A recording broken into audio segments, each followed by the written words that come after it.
Digging holes for fence posts and plants can be labour intensive and time consuming, especially when needing to dig lots of holes. Choosing the right tools will make it easier. Garden augers with their purpose-designed tips and flutes can be attached to a power drill and used to dig holes quickly in pliable soil. They're great for garden planting and installing outdoor structures. Before you start drilling, make sure you have all your protective equipment on hand, such as eye and ear protectors, gloves and closed-toe boots. Always ensure that the garden auger and attachments are tightly installed and secure.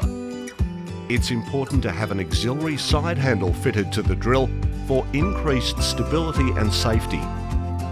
Make sure to engage the drill's high torque gear. Start drilling slowly, getting a feel for soil resistance. Care should be taken when drilling in soils where rocks, plant roots and heavy clay are present.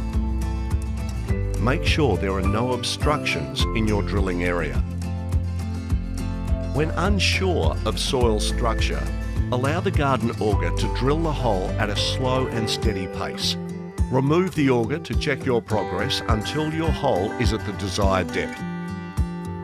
For more information, check out suttontools.com.